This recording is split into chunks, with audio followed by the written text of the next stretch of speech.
अगर आपके पास बीमारियों की ऐसी ही कोई सूची हो तो आप कैसे बताएंगे कि इनमें से कौन सी संक्रामक यानी इन्फेक्शियस है और कौन सी असंक्रामक यानी नॉन इन्फेक्शियस है? तो इसका उत्तर देने के लिए आपको ये समझना होगा कि संक्रामक और असंक्रामक रोग वास्तव में क्या होते हैं। तो संक्रामक रोग वे होते हैं जो फैलते हैं। ये एक व्यक्ति से दूसरे व्यक्ति में या कुछ विशेष प्रकार के जीवों से फैलते हैं। वहीं दूसरी ओर असंक्रामक रोग वे हैं जो नहीं फैलते। लेकिन ऐसा क्यों है? कुछ बीमारियां फैलती हैं जबकि कुछ बीमारियां नहीं फैलती। तो संक्रामक रोग रोगजनकों यानी पैथोजेंस जैसे कि जीवाणु और विषाणु के कारण होते हैं। ये आपके शरीर में प्रवेश करते हैं और बहुत तेज़ी से अपनी संख्या बढ़ाते हैं और फिर वे छींक, खांसी या यहाँ तक कि मल जैसे विभिन्न स्रावों के माध्यम से दूसरों को संक्रमित करते हैं।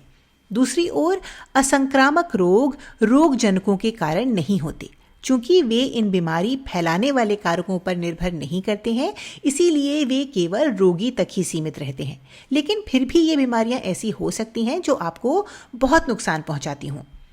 रोगजनकों के बजाय असंक्रामक रोग आनुवांशिक यानी जेनेटिक होते हैं और पर्यावरण संबंधी कारकों के कारण होते हैं, जैसे खतरनाक रसायनों के संपर्क में आना या जीवन शैली का बहुत ही अस्वस्थ होना या जन्म से ही जीन्स में किसी न किसी प्रकार की खराबी होना। लेकिन यदि आप एक स्वस्थ जीवन शैली अपनाते हैं तो आप इनमें से अधिकतर बीमारियों से बच सकते हैं। अब उम्र, लिंग और जीन्स जैसे कुछ कारक ऐसे होते हैं जिनसे आप बच नहीं सकते।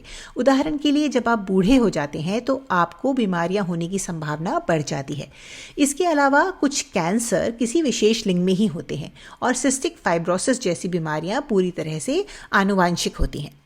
ठीक है, तो अब आपको संक्रामक और असंक्रामक रोगों के बारे में थोड़ा आइडिया हो गया होगा। तो चलिए वापस अपनी बीमारियों की उस सूची पर चलते हैं और इन्हें इन 2 श्रेणियों में बांटते हैं।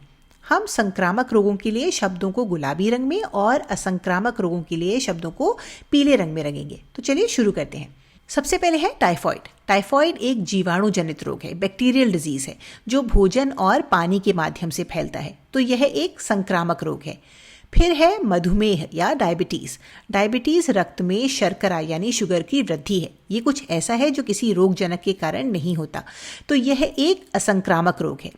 कोविड और मलेरिया दोनों संक्रामक रोग हैं क्योंकि वे रोगजनकों से होते हैं और वे जंगल की आग की तरह फैलते हैं।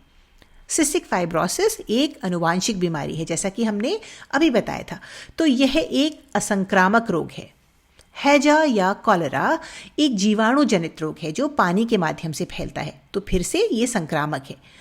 उच्च रक्तचाप यानी हाइपरटेंशन, ब्लड प्रेशर का बढ़ना है जो किसी रोगजनक के कारण नहीं होता। तो यह असंक्रामक है। अब साइंस में ऐसा लेसन ही क्या जिसमें कम से कम एक अपवाद, एक एक्सेप्शन ना हो। यहाँ कैंसर वह अपवाद है। अध्ययनों से पता चला है कि कुछ ऐसे वायरस होते हैं जो कैंसर का कारण बन सकते हैं। जी हाँ, उनमें से एक ह्यूमन पैपिलोमा वायरस है जो महिलाओं में सर्वाइकल कैंसर का कारण बनता है। तो चलिए कैंसर को नारंगी रंग से चिन्हित करते हैं क्योंकि यह किसी एक श्रेणी में फिट नहीं बैठता है।